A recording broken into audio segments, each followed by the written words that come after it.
Hello everybody, it's Obley here, and today I'm bringing you the 11.2 Frost DK rework guide. We're going to go over the rotation for both Deathbringer and for Rider as well, along with the gear with some macros and add-ons at the end.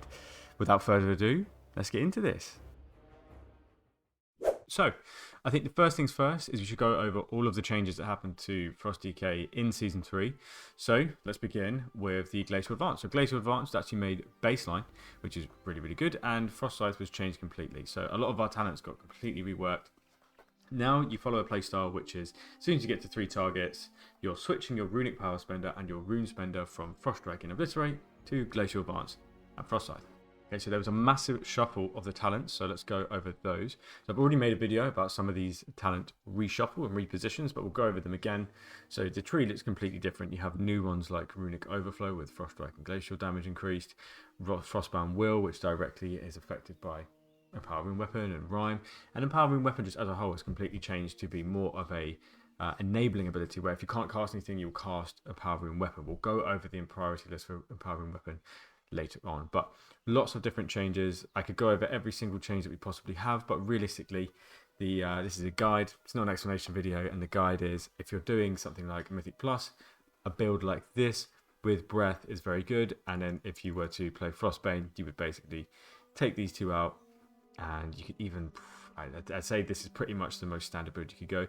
There are some points you can put in other places, but realistically, Frostbane and Breath, no matter which one you pick, whether it's the constant AoE that Frostbane provides or the great single target that Breath has, whichever one you do, for Mythic Plus, this would be the build. Just wanted to talk a little bit about these single target talents as well. So you're always going Breath, you're taking everything out of Remorseless Winter because it does such bad damage in single target, and to be honest, you don't even press it anyway. You have Frozen Dominion that does it for you, and you put it into points like Icy Onslaught for Frost Strike and Glacial damage, Frigid Executioner for additional runes, Frost Reaper for obliterate damage, and it does do a little bit of damage on the side as well, but it's so low. And then things like Howling Blades, which is the same thing, but Rhyme now has a chance to get Killer Machine.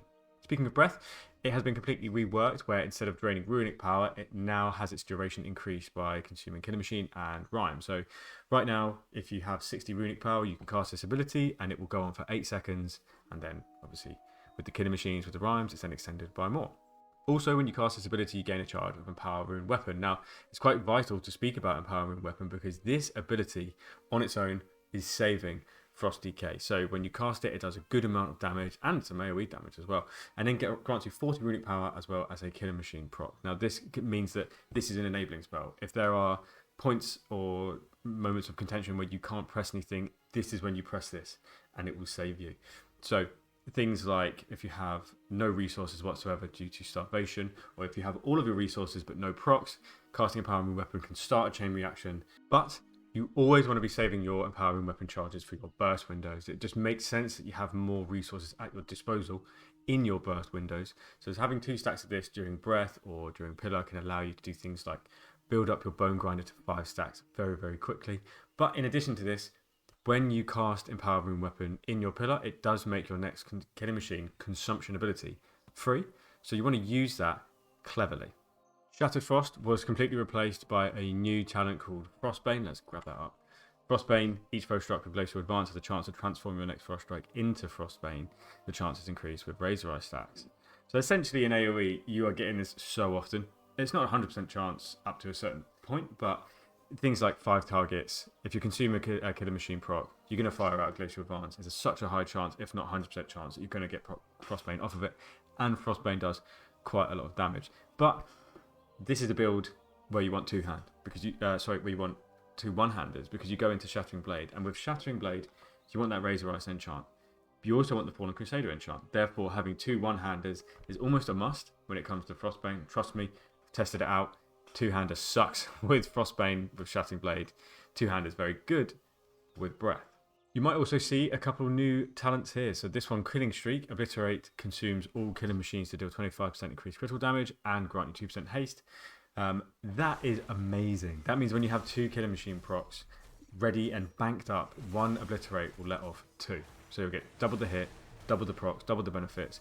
Basically everything that 1 Obliterate can do, you can now do 2 of in 1 global, which means that stacking this up to 2 before you fire it off is very valuable. It's because of this and the new Empowering Weapon that really makes Frost DK for like a much smoother spec. Just nice, mate. You might have heard that Abomination Limb is gone. That is true. So there's no more Abomination Limb, but grip has a shorter cooldown. But I mean, that's sick actually, because I was constantly gripping. Death and Decay no longer allows your Obliterate to cleave or basically duplicate itself on enemies. Now cleaving is all done with Frost Scythe instead. So once you're at 2 targets, it's still doing Obliterate. Once you get to 3, moving on to Frost Scythe. So Death and Decay, useless, worthless. Never press it. Don't worry about it. Take it off your bars unless you're expecting to Grip of the Dead for some reason. You can use it as an AoE slow. But yeah, you would just basically never use it. But a lot of the AoE components are kind of made passive. So for example, this build here, this is a really good Mythic Plus build. Remorseless Winter becomes passive as well, so you wouldn't actually press Remorseless Winter at any point. Pillar will summon one for you, and that comes from Frozen Dominion.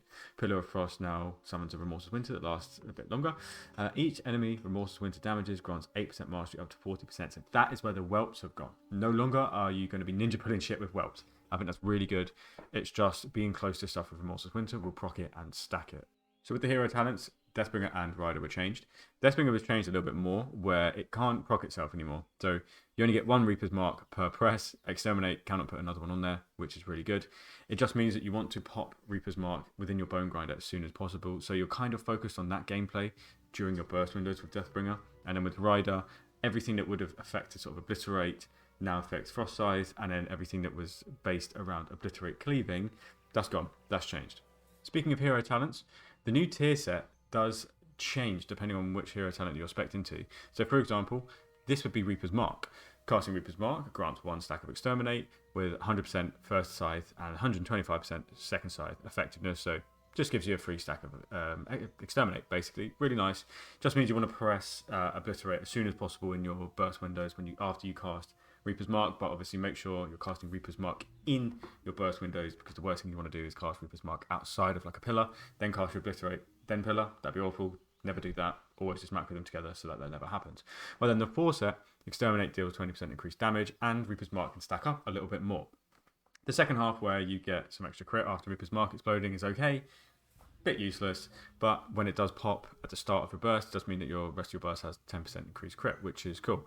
But the main thing about this is the 15 additional times. That is quite nice because it gives you more time to get your Bone Grinder stacks up to 5 and have that 20% increased frost damage before Reaper's Mark goes off. Basically, the game that you play with Reaper's Mark in Frost is just, can you proc Bone Grinder quick enough to your own pillar? Yes, you can. You're doing well. Now, for Rider, Pillar of Frost will always summon Trollbane for 10 seconds. The Icy Fury that he provides does more damage, and his Obliterate does damage. His Obliterate does more damage, not yours. This just means that your pillar windows are slightly stronger because you always have an Icy Fury to pop, but you can kind of gauge when they're coming. So it does dictate the way that you execute your pillar window a little bit. You just want to pay attention. Has it been a little while since the last time I popped one? It's almost 100% that there's going to be another one soon. Maybe I'll just wait off for an auto attack to try and like get a killer machine prop, because at the same time I'm then waiting for Trollbane to put his debuff on the target, and then I can cast Obliterate. It's all just these like micro waitings that you might want to do because of some stuff like this. So with Pillar of Frost always summoning Trollbane, you know you have at least a few Icy Furies that you're gonna need to pop in that window. And then the 4 set, casting your Obliterate or Frost Scythe makes Trollbane cast his, and those abilities do a bit more damage when you pop Trollbane's Icy Fury with them. Okay, so then there's another question. Are you playing the Breath build or are you playing the Frostbane build? Personally, I feel like there is no need to really play the Frostbane build. Everything Frostbane can do, Breath can do as well, but also Breath has more. Breath can do very good priority damage, very good boss damage. There is the argument to be made that Frostbane can do good 45-second damage all the time, and even damage outside of 45 seconds is still really good. But I don't think it's enough to offset how strong Breath of Sindragosa can be at just nuking a single target. So realistically, you're just gimping yourself if you play Frostbane, because your single target will take a massive hit, because the fact that Frostbane's actual damage it does to one target is a lot less than Frostbane, like a lot less. So realistically, you would just play Breath. I mean, this is the build that you would play in most scenarios. You could take off 1 point of Runic Overflow, maybe put it in Icy Onslaught for some more Frost Strike damage, Glacial damage. But again, this then increases the rune cost. This increases the resource cost, which isn't great. So in this case, you could maybe do Frigid Executioner. However, with the new Frost build, you have a massive economy of runes. So realistically, just having a bit more damage in Froststrike and Glacial Advance is quite good because our Glacial Advance damage and AoE is really decent. And it's also free damage when it comes to single targets. So realistically, the build you're going to play here, I mean, if I was a betting man, you would almost definitely be playing Breath almost every time.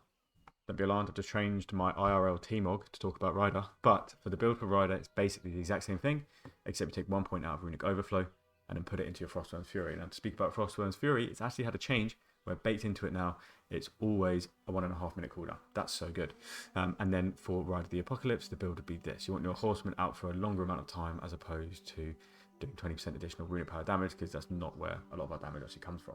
Okay, so now we know what to play, we need to know how to play it. Generally speaking, the rotation has changed somewhat, but it's not too difficult. It's not too different. You do want to consume 2 Killer Machine stacks as much as possible, but because it's one global, it's much more lucrative to do 2 Killer Machine stacks, which means that if you are at 1, you want to do everything in your power to cast any ability to get yourself up to 2.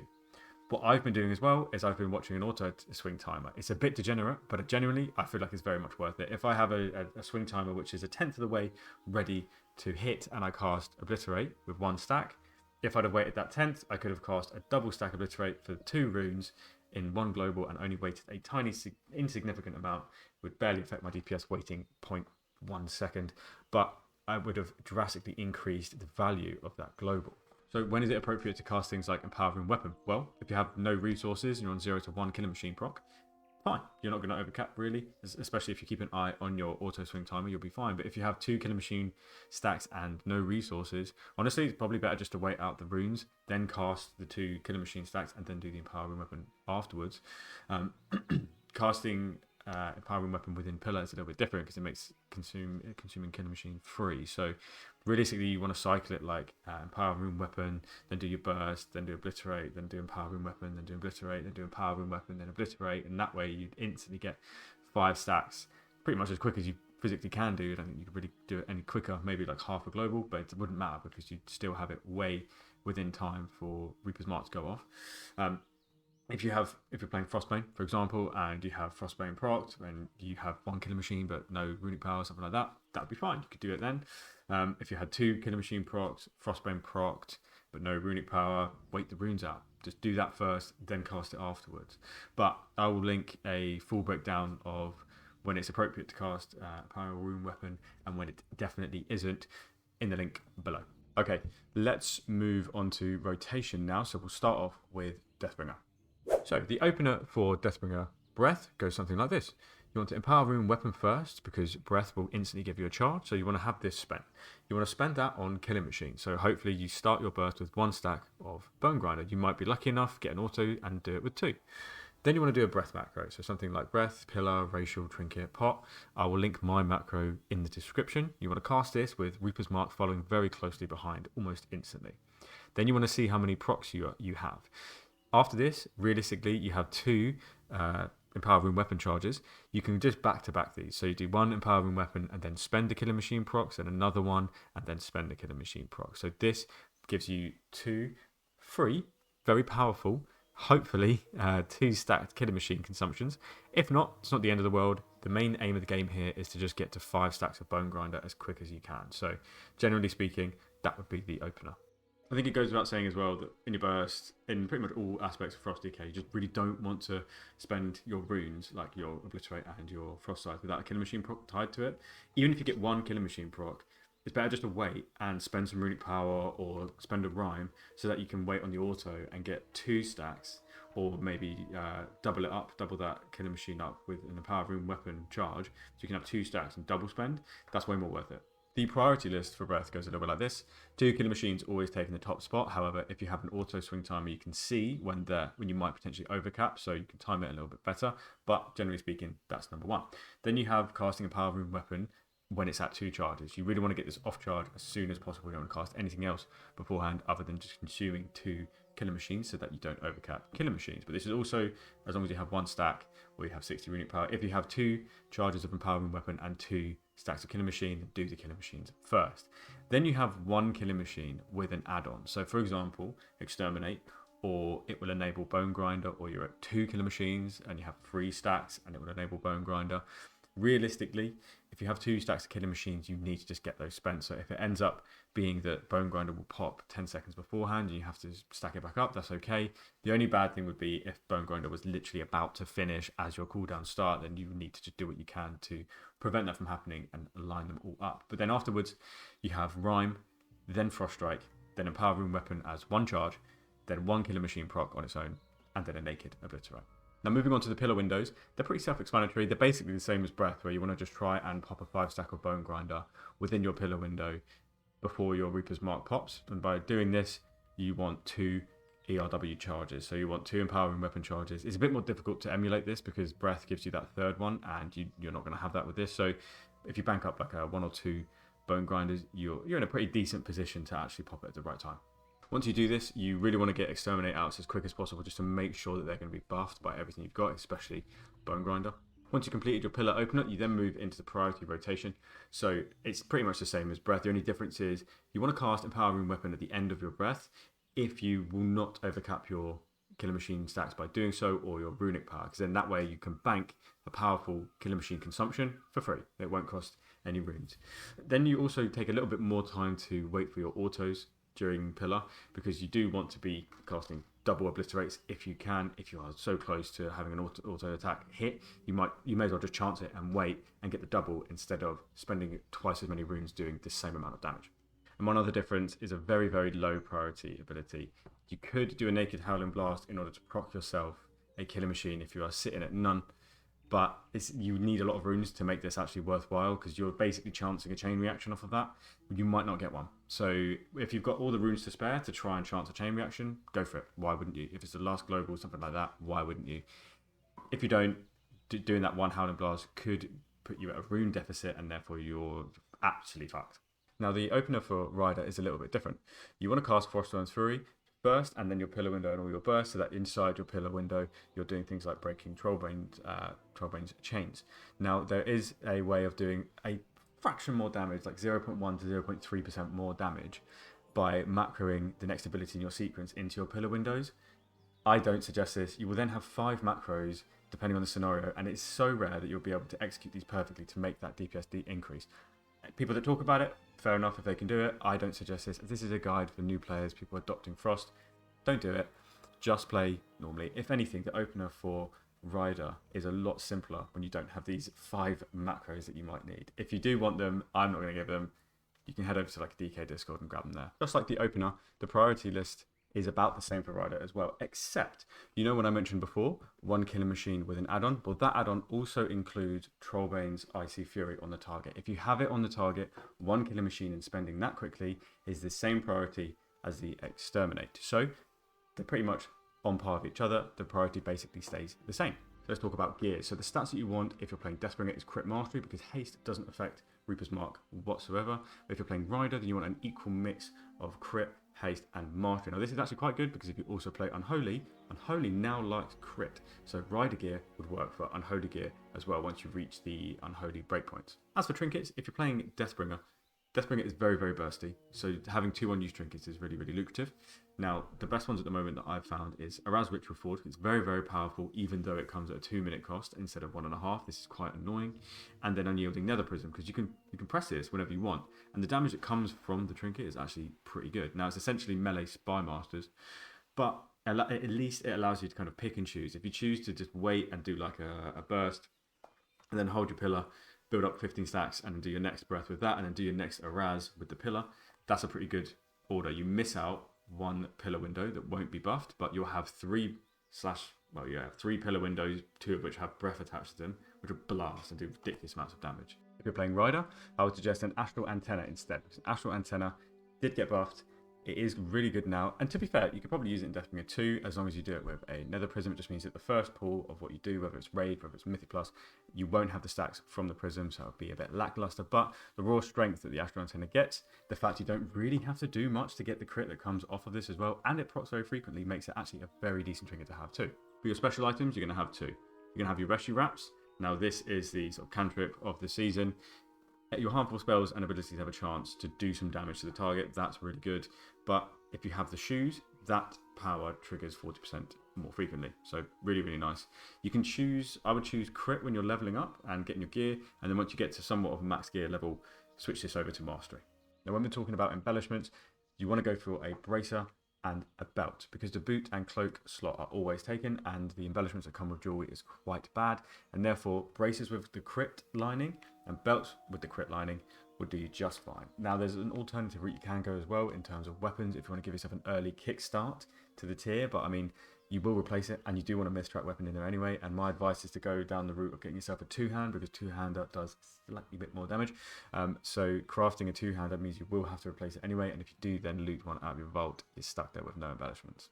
I'm sure I pricked a lot of ears just then when I said two-hand, so the question is it two-hand or is it dual wield this season? Well, it looks like two-hand is pulling slightly ahead in terms of raw numbers, but dual wield is still playable. It's only behind by a tiny amount, so if you wanted to play it, you could. I would suggest to go down the two-hand route, because not only will you be doing more damage, but the playstyle is not that different, and it's just easier to get a two-hand. If you loot one two-hand out your vault, you're done. That's it. That's your weapon sorted. However, you do need to try and get yourself two one-handers to stay on top of that, only to do a slightly worse amount of damage. Okay, so I'm going to go through macros as well now. I'm going to go through a couple of nice macros and then add-ons as well that help my gameplay. So the first one is the Death Advance macro. This one means that I won't ever cast Death Advance twice. Now this was given to me on stream. You know who you are, you gave that to me, you're a legend. Then I have some burst macros. So I've got my Breath of Sindragosa burst macro. This basically just puts everything I need to in one spell. So things like my potion, my trinket, that is to use 14. My racial, Ancestral Call, Raised Dead could be in there as well. I haven't been putting Raised Dead in there because for testing sake, having my fucking ghoul hitting things for a long time, me not realising is quite annoying. And then I have another macro for if I'm playing double trinket, so this would just be Pillar of Frost, this will just use the first available trinket. I always have 14 with my burst here, because 14 will be my bigger trinket. It doesn't really work in dungeons, because obviously this hasn't been able to stack up, but generally speaking, use 14, use 13, you just put them both in there and it will just use whichever one's available first. Because the Nether Prism can be used all the time, you don't want the Nether Prism to be used all the time. You do want to try and make sure that the Ritual Forge is getting some use, because this will reset, the cooldown will reset after 20 seconds, and then it will have maybe 3 stacks, 1 stack, not even worth it. Then, have I got anything else? I think that's pretty much it. I mean, there is this mouse over macro for Howling Blast, where if I have Rhyme and there's a pack somewhere and I'm not targeting that pack, but it would be more beneficial for me to hit that pack with Rhyme instead, because this is one target and they're like 5. Mouse over that so I don't have to untarget this one. That's a helpful macro. And then I actually have this last one which is kind of helpful, and it's a Frostbane macro. So it's Glacial Advance, but it has Frostbane to be cast before if it's procced. This just means that if I'm in the flow of things and things are reacting quite quickly, because when you cast Killer Machines, the Glacial Advance that comes out and procs Frostbane, that takes a while. It's not instant. So if you do Killer Machine, you have to wait a little bit before you then get your Frostbane afterwards. Because of this, if I am thinking, oh, okay, I didn't proc it, let's do the Glacial Advance straight afterwards, and I did actually proc it, by pressing this, it means I'll consume that first. I don't sort of like waste that. As for add-ons, I find quite useful.